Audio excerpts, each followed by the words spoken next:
उस वृक्ष की जो भस्म है उसके ऊपर डाला है। उस वृक्ष की भस्म के ऊपर जल डालते ही आज वह वृक्ष पुनः उस भस्म से पुनः वृक्ष के समान धीरे धीरे जड़ आई, जड़ से तना हुआ, तने से शाखाएं हुए, शाखाओं के अंदर पत्ते आने लग गए और पुनः उसी प्रकार से स्थापित हो गया। इस कृत्य को देखकर वह तक्षक नाग डर गया। उसके मन में बारंबार भय उत्पन्न होने लग गया। वो विचार करने लग गया कि आज अगर इस कश्यप मुनि को मैंने नहीं रोका तो आज मेरे ऊपर जो यह मंत्र औषधि के द्वारा जो यह वृक्ष जीवित हुआ है और कल परीक्षित अगर जीवित हो गया तो सब क्या कहेंगे, करे ये तक्षक नाग का काटा हुआ है, अरे कश्यप ब्राह्मण देवता के यहाँ ले जाओ, अभी मंत्र के फूकेंगे और अभी वह जीवित हो जाएगा, किसी को मेरा भय नहीं रहेगा। जब इस प्रकार का उसके मन में हुआ तो उसने कहा कि हमने आप किसी प्रकार से कष्ट मत देखिए, आप क्यों जाते हैं परीक्षित के यहाँ पे, आपका क्या कारण है वहां पे जाने का। तो वह कहते हैं कि मुझे इसलिए जाना है क्योंकि मुझे यज्ञ करने के लिए धन की आवश्यकता है और मैं परीक्षित के पास जाऊंगा, परीक्षित को जीवित करूंगा तो मुझे क्या करेगा, धन प्रदान करेगा। ठीक है, बस इतनी सी बात। अरे धन तो मैं तुम्हें प्रदान करता हूँ, जाओ फलानी फलानी जगह पर जाना, वहां पर गड्ढा खोदना, तुम्हारे को जितना धन चाहिए उतना ले जाना, ना बाकी सब वही रख जाना। अब ऐसा कह दिया तक्षक ने और कश्यप मुनि को उनका स्थान बता दिया। वो वहां पे गए, धन मिला, जितना धन चाहिए था वो लेकर गए, उतना एक का कार्य संपन्न कर लिया। वो इधर क्या हुआ, वह तक्षक आया और उन्हें डस दिया जिससे वह जलकर भस्म हो गए।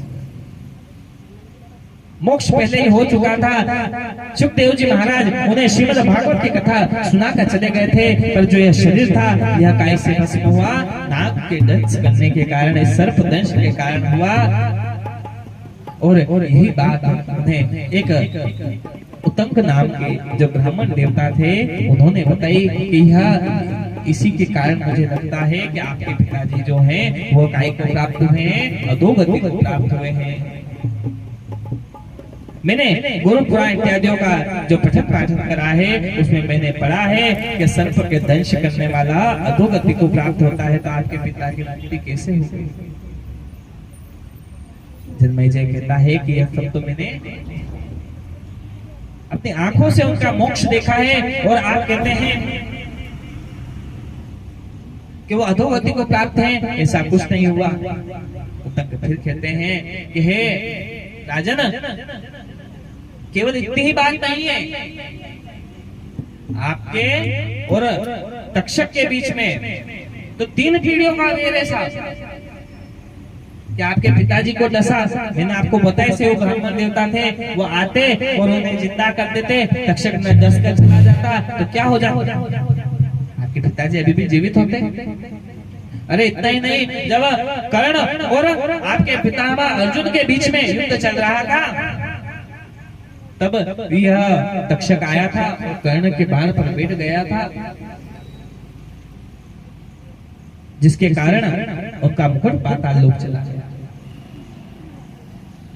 केवल इतना ही बेन नहीं, जब इस प्रकार के वचन सुने तो उनके शरीर में क्या हो गया, क्रोध व्याप्त हो गया कि यह बात सही कहते हैं ब्राह्मण देवता, अब तो इसका कोई उपाय करना पड़ेगा। वह जन्मेजय कोई सामान्य राजा नहीं है, चक्रवर्ती सम्राट है। अपने हाथ में खड़ग उठाई और ब्राह्मण देवताओं से पूछा कि ब्राह्मण देवता इस प्रकार का कोई उपाय बताइए कि जिससे इस तक्षक नाग को मैं क्या कर सकूं, समूल नाश कर सकूं। तो उत्तंक ब्राह्मण ने कहा कि अरे इतना सब कुछ जानकर ही तो मैं आपके पास में आया हूँ, क्या उपाय भी है कि क्या है कि आप क्या करो, नागदह यज्ञ करो। उस नागदह यज्ञ को करने से मैं उस तक्षक नाग को उसमें जलाकर भस्म कर दूंगा। इधर जन्मेजय को उत्तंक ब्राह्मण की बात अच्छी लगी और उन्होंने क्या करा, यज्ञ का आयोजन करा। जब यज्ञ का आयोजन करा, इधर ब्राह्मण देवताओं ने मंत्रों की आहुति देना प्रारंभ करी और देखते ही देखते वर्ष सर्पों की क्या होने लग गई, वर्षा होने लगी। एक सर्प अग्नि में प्रवेश करे, 2 करे, 10 करे, देखते देखते हजारों लाखों लाखों सर्प गिरते रहे और उस अग्नि कुंड में क्या करने लग गए, प्रवेश करने लगे। जब नाना प्रकार के सर्पों का सभी स्थानों से आना और उस अग्नि में प्रवेश करना देखकर सभी जनता में भय व्याप्त होने लगा। सर्पों की माता मनसा देवी ने आस्तिक मुनि को कहा कि हमने आप जाइए और राजा जन्मे जैसे से खुआइए। आस्तिक मुनि वहां से चले हैं और राजा जन्मेजय को आकर ऋषिगणों को साथ में लेकर कहते हैं, और ऋषिगणों को साथ में लेकर जब जन्मेजय संबोधन करते हैं कि हे राजा जन्मेजय, तुमने बड़ा ही पाप कर दिया है, तुम्हारे गतिवान पिता को तुमने क्या कर दिया है, अधोगति को प्रदान कर दिया है, तुम इस यागदह यज्ञ को बंद कर दो। उधर क्या हो रहा था, जो तक्षक नाग था वह काम पहुंच गया, इंद्र के सिंहासन में जाकर छुप गया। इंद्र उसका क्या था, बड़ा ही मित्र था। जब ये बड़ा मित्र था, उसके सिंहासन में रिक्त स्थान देखकर जब ये तक्षक नाग वहां पे छुपा, तो ब्राह्मण देवताओं ने क्या कहा कि हे राजन, आपका जो यह सर्प है यह इंद्र के आसन में छुपा हुआ है। तब राजन ने कहा कि क्या आप उसे अभी नहीं बुला सकते?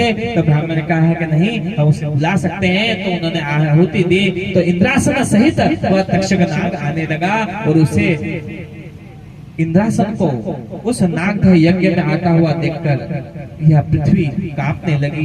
इंद्रादि देवतागण भयभीत होने लगे और माता जगदम्बिका वहां पर प्रकट हुई और उन्होंने कहा कि हे जन्मेजय, इस प्रकार के कार्य को तुम क्या करते हो?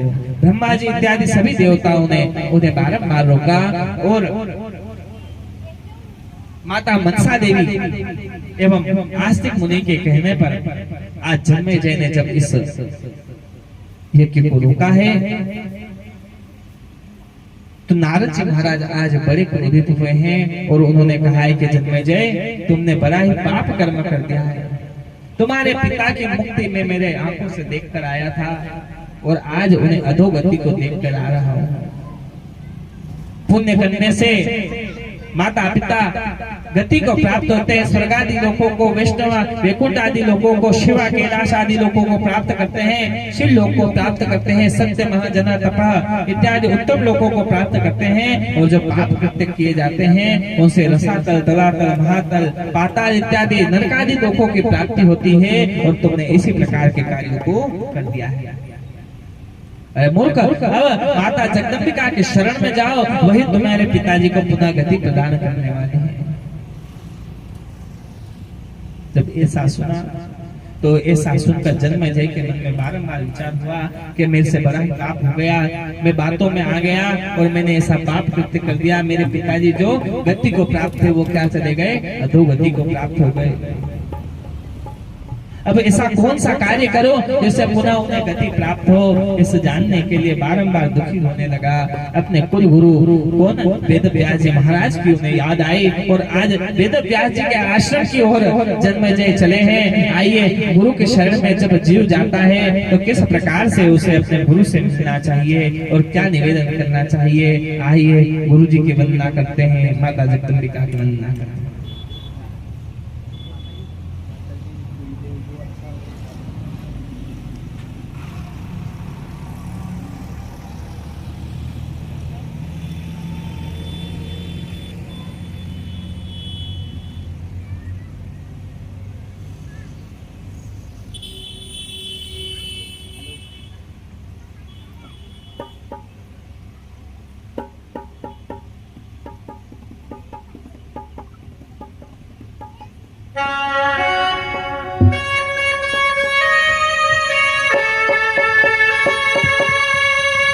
तेरी छाया में, तेरे चरणों में मगन हो बैठूं, तेरे भक्तों में, तेरे दरबार में मैया खुशी मिलती है, जिंदगी मिलती है, दोस्तों को हंसी मिलती है। तेरे दरबार में मैया खुशी मिलती है।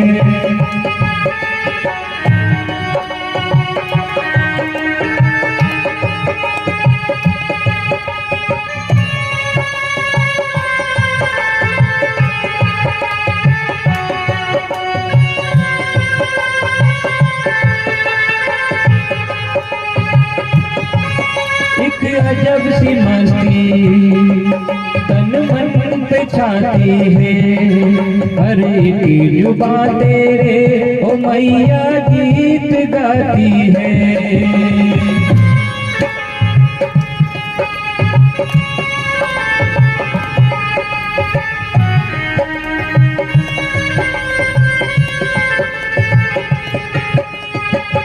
बजते सितारों से मीठी पुकारों से, बजते सितारों से मीठी पुकारों से, गूंजे जहाँ सारा तेरे ऊंचे जयकारों से।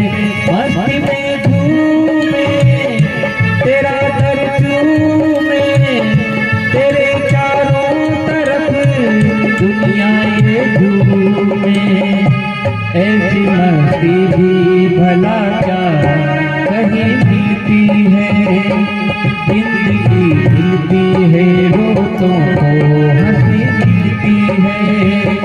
तेरे दरबार में मैया खुशी मिलती है, जिंदगी मिलती है रोतों को हंसी मिलती है।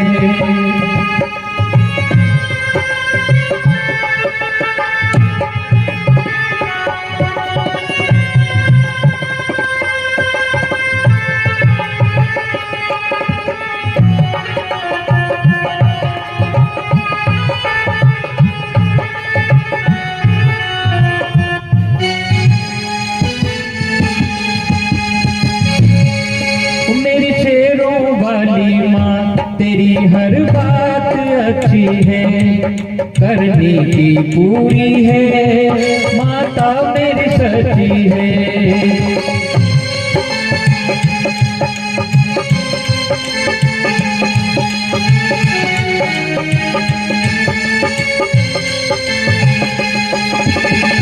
सुख दुख बताती है, अपना बनाती है, मुश्किल में हो पड़ते तो माही काम आती है। रक्षा करती है भक्त अपनों की, बात सच्ची करती उनके सपनों की। ऐसी मैया भी भला क्या कहीं मिलती है, जिंदगी मिलती है रोतों को हंसी मिलती है।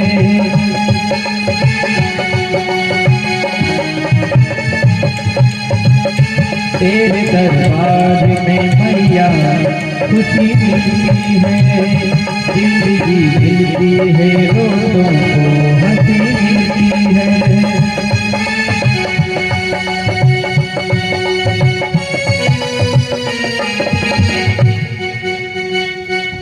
बोले माता की जय।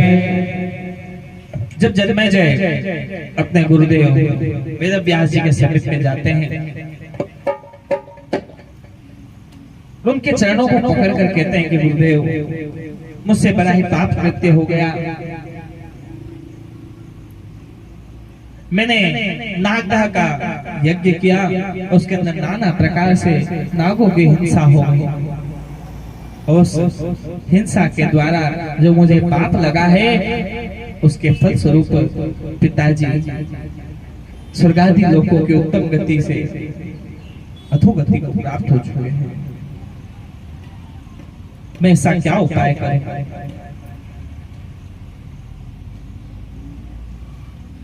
वेद व्यास जी कहते हैं कि परीक्षित, अब तुमसे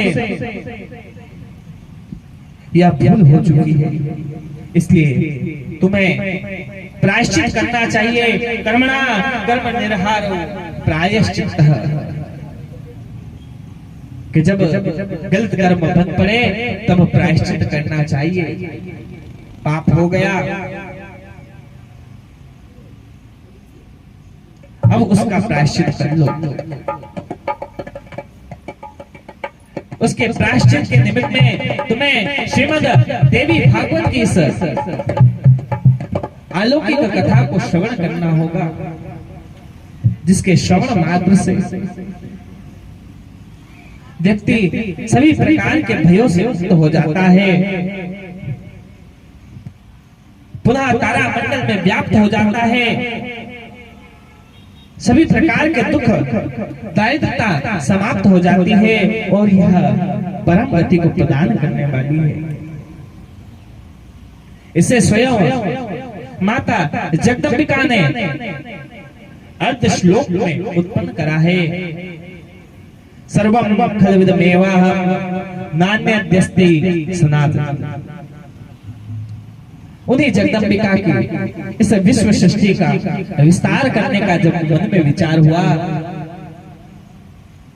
अपने ही समान सभी चीजों का देखने का जब मन में विचार हुआ, तब उन्होंने इन सब जब लीला को चाहे शक्ति कीड़ा जगत सर्वम इसे बताते हुए उन्हें नाना प्रकार की चीजों को व्याप्त करा है। उन नाना लीलाओं का वर्णन इस कथा में करा है और वही भगवान नारायण का जब मधुकेटव नाम के जब दो असुर हुए, उनसे 5000 वर्ष तक युद्ध करते हुए भी जब कोई निर्णय ना निकला, तब इन्हीं जगदम्बिका की कृपा से वह मधुकेटव मृत्यु को प्राप्त हुए। हे परीक्षित, इसी कथा को सुनने से पुनः परम गति को प्राप्त करेगा, इसके अंदर तुम किसी प्रकार का संशय मत समझो जन्मेजय। अब तुम श्रीमद् देवी भागवत कथा के श्रवण का विचार करो, प्रायश्चित करो। जब इस प्रकार के कथन मन में सुने, जन्मेजय बारंबार कांपने लगा और कहने लगा कि हे पिताजी, अगर आपको बुरे कारण अधोगति को प्राप्ति हुई है तो मैं आज गुरुदेव के शरण में जो आया हूँ और उन्होंने जो यह उपाय बताया है, इसे मैं अवश्य करूंगा और अवश्य आपकी पुनः सदगति की प्राप्ति होगी। मैं बड़ा मूर्ख हूँ, इस नाना प्रकार की बातों में आ गया। अरे कहीं पर भी वेद शास्त्रों का कथाओं का पठन पाठन होता है तो उन्हें सुनने अवश्य जाना चाहिए। तुलसीदास जी महाराज कहते हैं कि जिन कानों में भगवान हरि की माता जगदम्बिका की कथा नहीं पड़ी है, वह कान केवल उन खंडरों के समान है जो कि कभी राजमहल हुआ करते थे और आज क्या बन चुके हैं, खंडर हो चुके हैं। एक ना एक दिन क्या हो जाएंगे, धराशायी हो जाएंगे। यह जो मानव जीवन है वह एक श्वान की भांति है जो कि नाना प्रकार से इधर से उधर भटकते भटकते हुए उसने बिता दिया और क्या नहीं करा, भगवान के नाम का संकीर्तन नहीं करा, अपने मुक्ति की प्राप्ति का कोई उपाय जो मन में नहीं करा। उसके लिए यह सदैव मुक्ति प्रदान करने वाली इन कथाओं को श्रवण करना चाहिए। सूत जी महाराज कहते हैं कि श्रीमद् भागवतम पुराण मंगलम यद ब्राह्मणानां धनम धर्मा धर्म सेतूनां च यद गीते नारायणो नाम लह। कि श्रीमद् देवी भागवत पुराण अत्यंत निर्मल है और जो ब्राह्मण का अमूल्य धन है, जिसे स्वयं धर्म के पुत्र नारायण को प्रदान करा था और इसमें धर्म का बारंबार वर्णन किया है। इसके अंदर गायत्री देवी के रहस्यों की तथा मणिद्वीप धाम की जो विस्तृत वर्णन की जो कथा है, उसी के विद्यमान होने के कारण यह अत्यंत परम गोपनीय है। यद पद पंकज रजः सम्यवाप्य विश्वम ब्रह्मा सजदमुदिनं बिभर्त विष्णुः रुद्रश्च संहर्ति नेतिभ्यः सर्वार्था तस्यै नमोस्तु सततं जगदम्बिकायै। जिनके चरण कमलों की धूल पाकर भगवान ब्रह्मा संसार की रचना करते हैं, यद पंकज रजः, जिनके चरणों की धूल को लेकर भगवान ब्रह्मा जी क्या करते हैं, सृष्टि का निर्माण करते हैं। वही भगवान शंकर जो है वह संहार करते हैं और विभक्ति विष्णु भगवान विष्णु क्या करते हैं, पालन करते हैं।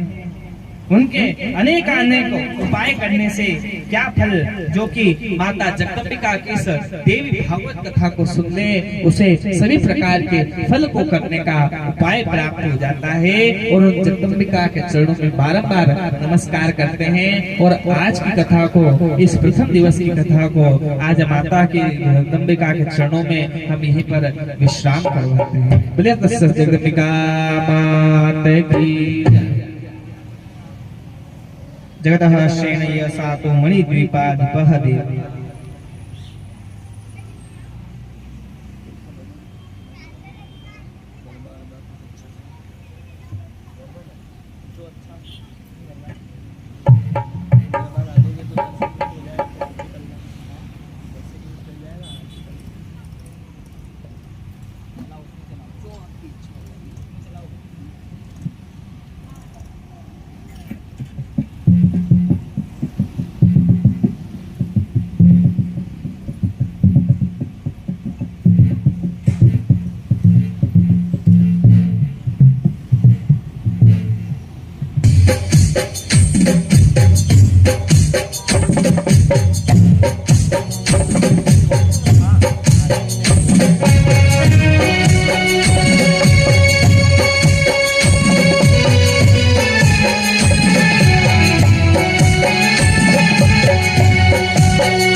साधो तेरा बाहों में सदा